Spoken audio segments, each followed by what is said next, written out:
Another point that I like to drive home with this is that all realtors are not created equal. Right? There's 1.5 million realtors in this country right now.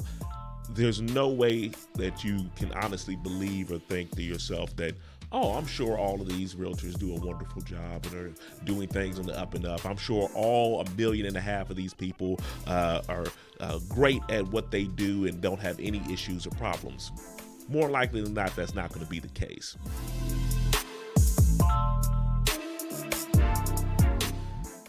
Welcome to the Home Goals Podcast, the ultimate guide for turning your home goals into a reality. I'm your host, Derek Thornton. Join us as we navigate the twists and turns of obtaining a home. We'll be offering expert tips, helping you avoid pitfalls, and championing your journey towards that cherished place to call home.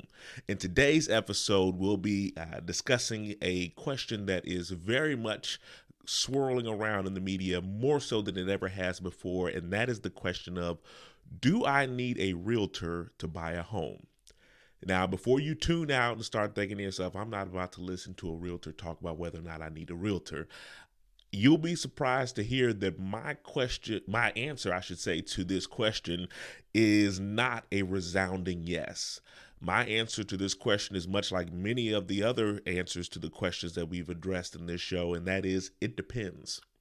It depends on a lot of other factors, and that's what we're going to really go into detail with today. So I'm going to discuss all kinds of options that are out there, why people may want to use a realtor, why they may not, and what terms or situations you may want to consider that or what works best for you.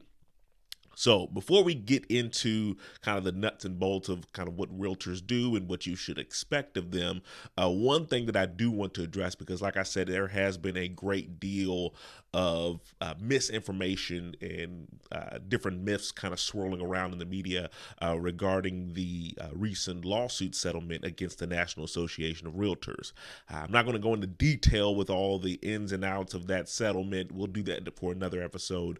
But one thing that I have heard that is blatantly false is many people are saying to themselves, oh, this is awesome. This lawsuit means that now I can finally buy a house and I don't have to worry about having a realtor. I don't have to worry about using their services in order to buy this house. And that has never, ever been a requirement, right? You have never been required to use a realtor services in the sale or the buying of a home. You have always had the option to go at it yourself, right? There's plenty of people out there who have sold FSBO, which is for sale by owner. There are plenty of people who have purchased a home without the use of an agent and done so successfully, right? That agents have been around for well over 100 years, and all during that time, there have always been people or segments of the population who decided they didn't want to use a realtor when they bought or sold. They were completely within their rights to do that, and there will continue to be those people even on after this settlement and on into the years to come. And so that's one thing that I always like to stress, is that you don't have to use a realtor. Many people say, well, we finally don't have to worry about hiring them to show us houses or to fill out paperwork, or we can just get an attorney to do that, or hey, we can maybe just get an agent to show us the house and not help us in any other area. Again, those services have always been available to you. There are a la carte agencies out there who will say, hey, we'll just show houses to you and nothing else, or hey, we'll just draw up the paperwork for you and nothing else. There's attorneys out there who will walk you through the paperwork as well, right? Those services have always been available and they will continue to be. And so you have never been required to use a realtor.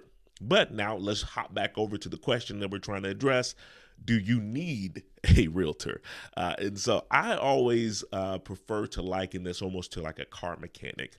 That's an analogy that has always worked well in helping me kind of explain to people how this process works, or how the selection of a realtor typically works, right? You think if your car breaks down, right, that's your problem that you're presented with. In real estate, the problem is you need to sell your house or you need to buy a house. That's a problem. But if your car broke down, you have a few different options that are available to you.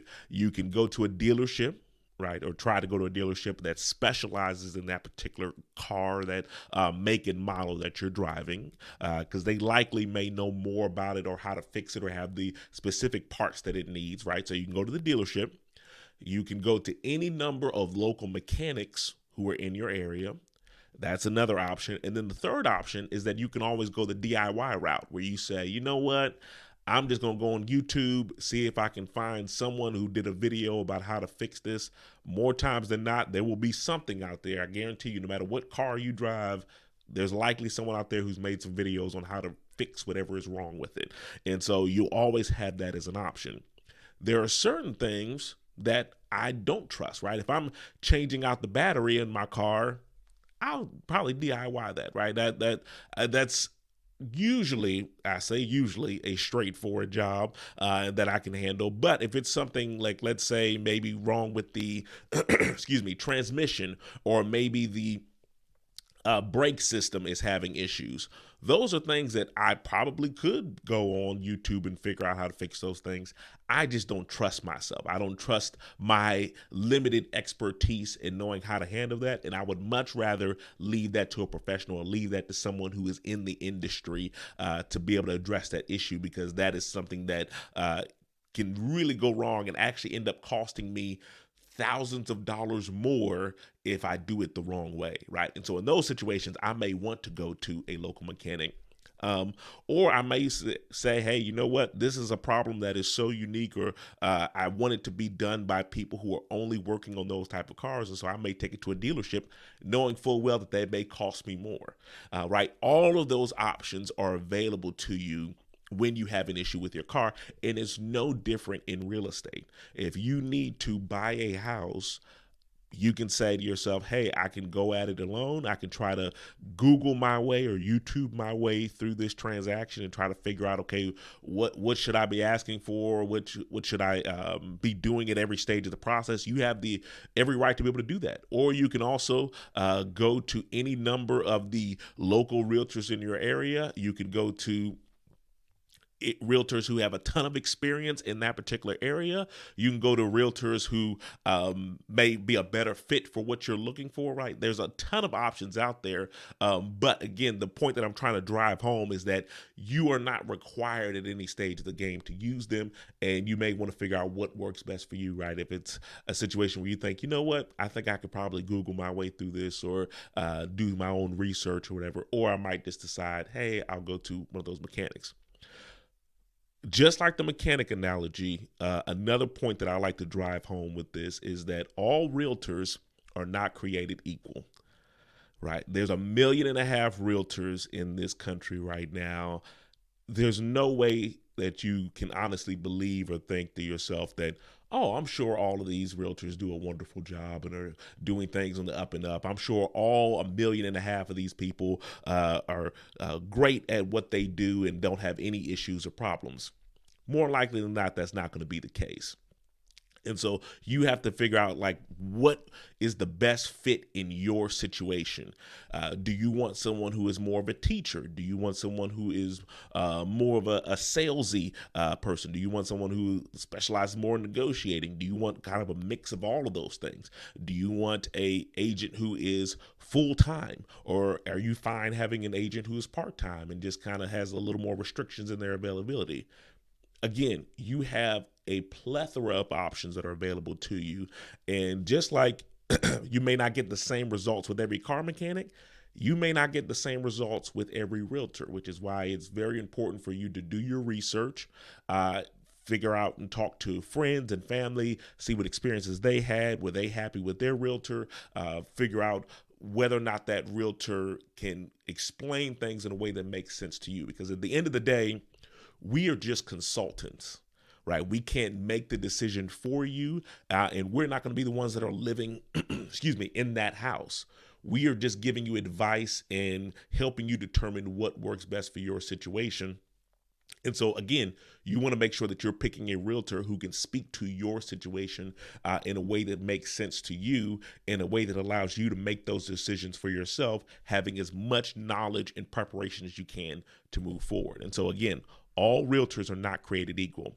Now, let's go over a few advantages to using particular realtors. One of which is that the home viewing or home showing experience, not only are we just opening doors and showing you houses, but because we have seen so many houses ourselves, right? We've seen hundreds and thousands of homes over the years in many cases.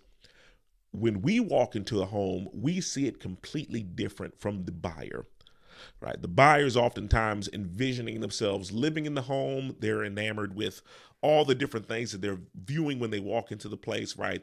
They're looking at the staging, they're looking at the condition of the home, they're trying to figure out, like, hey, what would it look like for me to live here?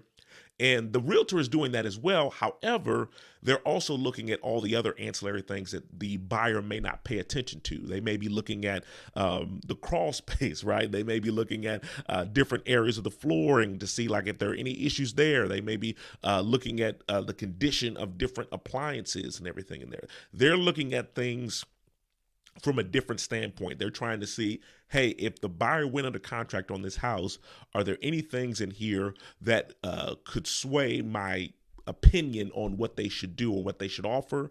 And more importantly, when they go to sell this home someday, because more likely than not they will be selling, one, I hope they use me, but two, is there anything in this house or about this house that would hurt their marketability when they go to sell?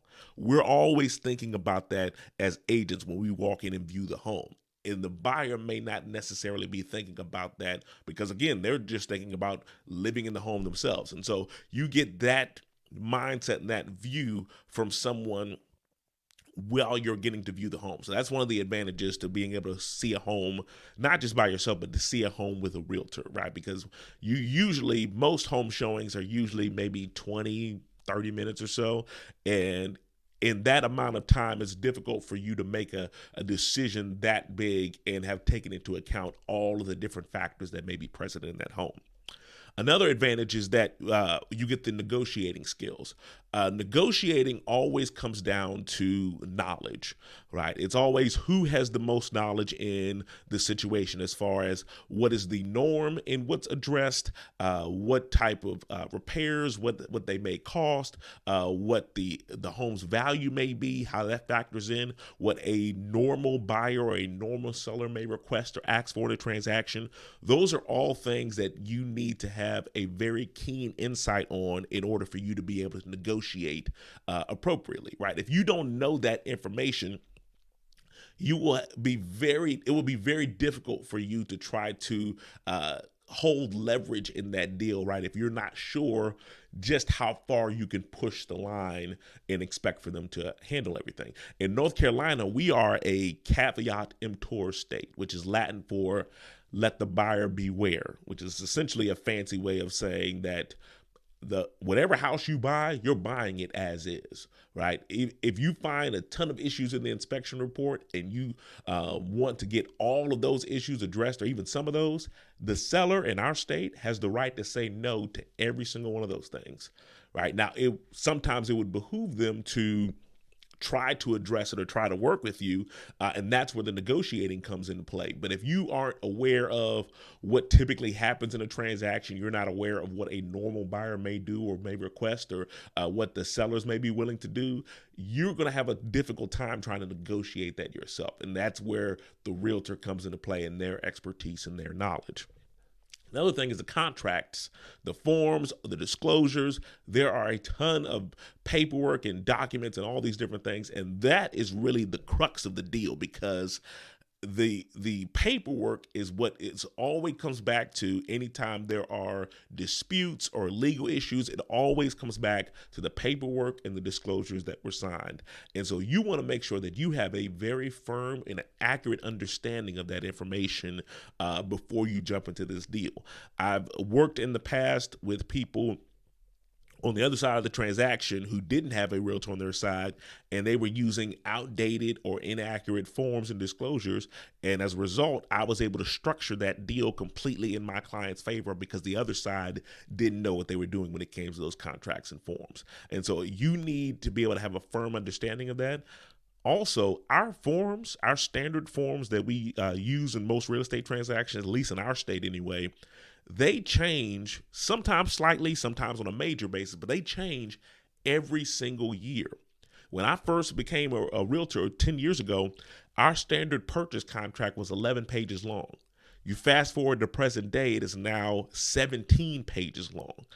Every year something happens, there's a deal or a transaction that goes down, and it makes us think to ourselves, ooh, that was a problem, we might need to go and get that addressed. And so we go through and we change it, and we change the rules and change the way we do things because of that new item. And so because we are in the business every single day, we're able to dedicate the time and attention to studying these forms, learning them, and knowing how to use them appropriately in the transaction. Right. So that's another advantage you have with a realtor. You also get all of our contacts, right? Because we're doing deals all the time, we're meeting home inspectors, we're meeting attorneys, we're meeting plumbers, we're meeting electricians, we're meeting contractors, we're meeting all these different people throughout the course of our business, and we are constantly compiling, revising, changing our list of recommended vendors. And when you become a client of ours, you get access to all of those vendors, right? And so that's another advantage that you have, and that you're not having to, again, Google your way to find a million or find all these different options, or sift through all these different options of vendors out there and just hope that the reviews are enough for you to know whether or not that person is the right person for the job. You get all of that. You get a middleman, or a middle woman, I should say, who is keeping you from hearing all the things, right? They make sure that they can provide a balanced approach into how you go into that deal, right? So residential real estate is incredibly emotional. It's when you talk about a place where people are going to live, where they're going to spend the majority of their time. There are a lot of emotions that come into play, whether people want to admit it or not. Trust me, as realtors, we're not just helping buy and sell homes. We also play the role of therapist and psychologist on many occasions. And so you're constantly having to work around those emotions and make sure that those emotions don't ruin or mess up or throw a wrench in the deal. And so a lot of times, whether people realize it or not, having an agent is a great thing for you to have someone who can kind of help keep your emotions at bay.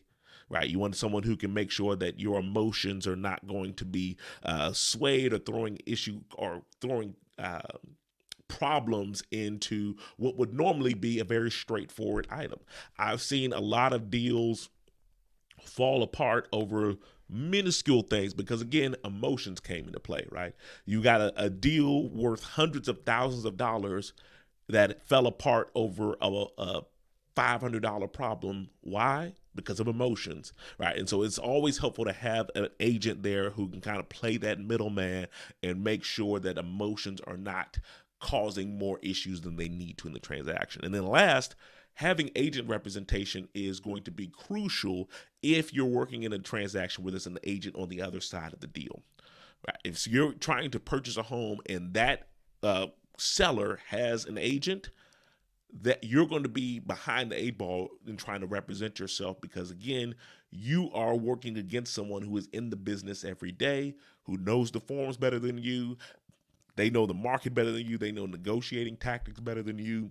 It's going to be very difficult for you to do that, and they can structure that deal in their client's favor if you don't have anyone representing you or helping you throughout that transaction. So those are just a few of the advantages to using a realtor and getting that deal situated.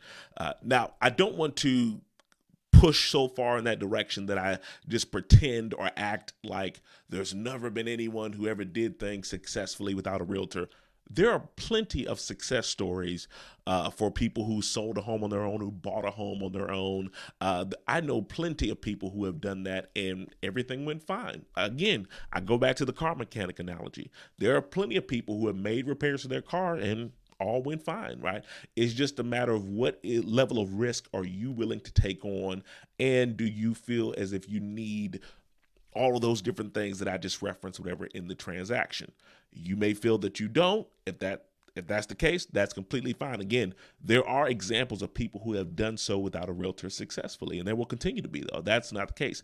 Studies have shown, though, that your likelihood of having greater success are better if you have a realtor in your corner. And so that's something that we always like to just make sure that people are aware of and know. And I always say the most important thing is self-awareness, right? Self-awareness is everything. You need to have a firm understanding of what your strengths are, what your weaknesses are in every situation. Because if you can understand that, then you will automatically know, okay, this is something that I can do. This is something that I'm not good at.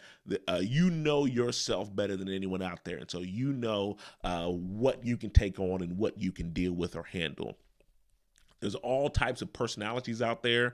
One of the things I love most about real estate is that it's not a cookie cutter personality or a setup or a certain type of person that is successful in this business. I meet all types of people who are successful in real estate: introverts, extroverts, people who are nerdy, people who are very social and butterflies and stuff like that and love to just hang out with people. I meet all kinds of personalities that have found success in this industry because there are all types of people who are buying and selling homes. You want to find a realtor that is the right fit for you, right? You want to find someone who can help you through the transaction the way you want to be helped, or the way that you work best in situations like that. So again, to go back to the original question, do you need a realtor?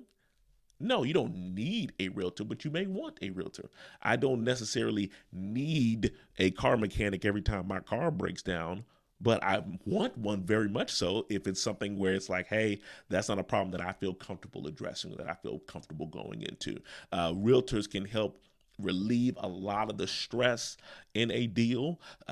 Moving is consistently ranked one of the most stressful activities that a person can take on.